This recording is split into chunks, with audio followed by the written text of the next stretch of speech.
మనమంతా చూస్తున్నాం. ఎప్పుడా అని ఎదురు చూస్తున్నాం. ఏమంటివి ఎంత మాట. ఆచార్య దేవ విశ్వవిఖ్యాత నట సార్వభౌమ ఎన్టీఆర్ గారి అమోఘమైన అద్భుతమైనటువంటి ప్రపంచమంతా పేరు ప్రఖ్యాతులు సంపాదించినటువంటి ఒక దుర్యోధనుడి పాత్రను ఇప్పుడు మనమంతా వీక్షించబోతున్నాం. వారే రెడీగా ఉన్నారు, సిద్ధంగా ఉన్నారు. శాసనసభ ఉపసభాపతి ఆర్ఆర్ఆర్ గా ప్రసిద్ధి చెందిన శ్రీ కె రఘురామకృష్ణన్ రాజు గారి దుర్యోధన ఏకపాత్రాభినయం.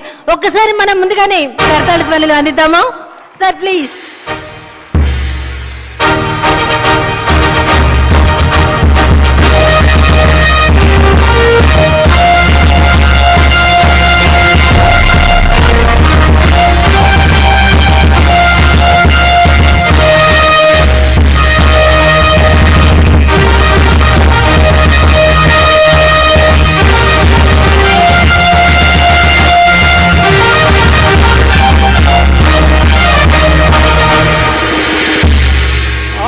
ఆచార్య దేవ ఏమంటివి జాతి నెపమన సోత శుద్ధుని కింద నిలువ అర్హత లేదందువా.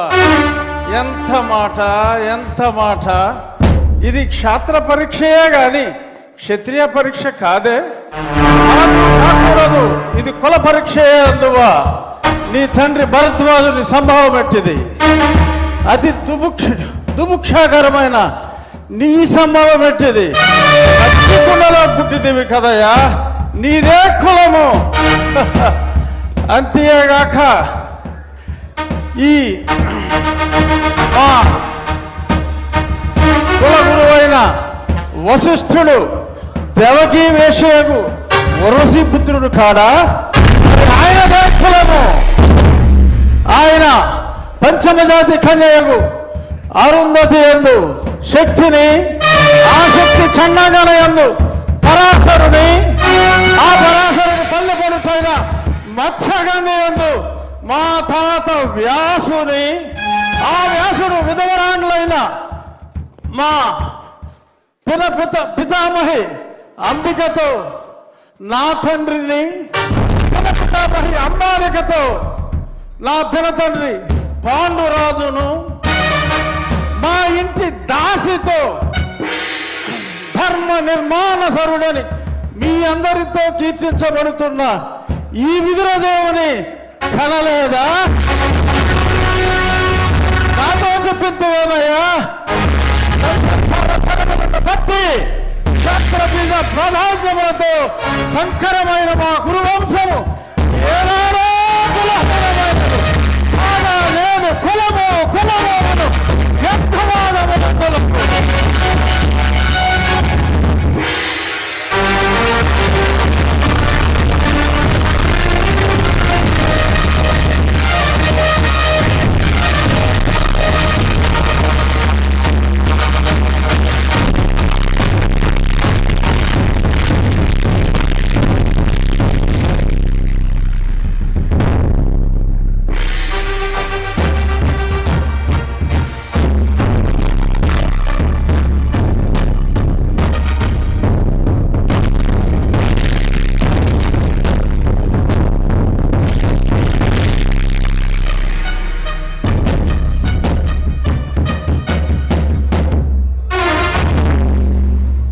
తెలుగుదనాన్ని అద్భుతమైనటువంటి డైలాగుల్లో దుర్యోధనుడి పాత్రలో ఏకపాత్రాభినయం చేసినటువంటి మన శాసనసభ ఉపసభాపతి ఆర్ఆర్ఆర్ శ్రీ కె రఘురామకృష్ణన్ రాజు గారికి ఒక్కసారి గట్టిగా కర్తాల ధ్వనులు అందిద్దాం.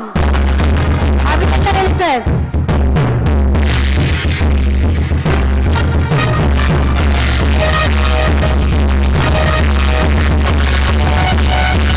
అమాత్యునిగా అంతకు మించినటువంటి గొప్ప నటులు వారి పర్యాటక సాంస్కృతిక సినిమాటోగ్రఫీ మంత్రుల వర్యులు గౌరవనీయులు గారు బాలచంద్రుడు ఏకపాత్రాభినయంతో తదుపరి మన ముందుకు రాబోతున్నారు. ఒక్కసారి గట్టిగా కర్తాల పళ్ళతో ఆహ్వానిద్దాం.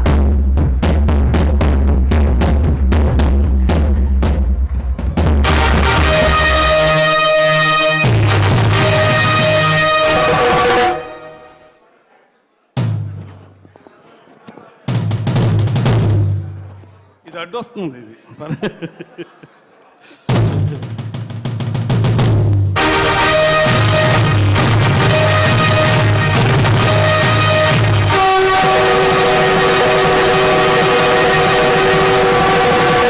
అదే రణభేరి.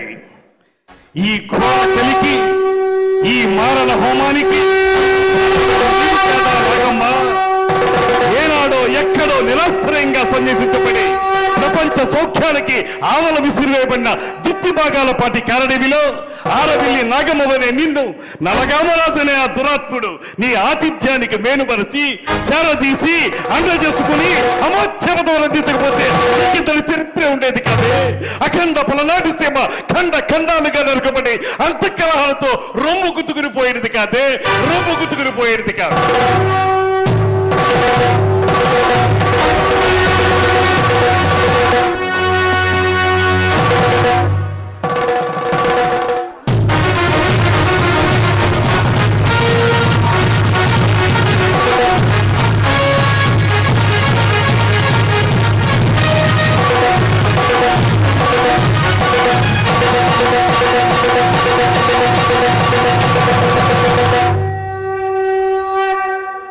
అలుపన్నది లేకుండా ఆశాంతం అద్భుతంగా పలికిన బాలచంద్రుడి ఏకపాత్రాభినయంలో అలా వచ్చి ఇలా మెప్పించినటువంటి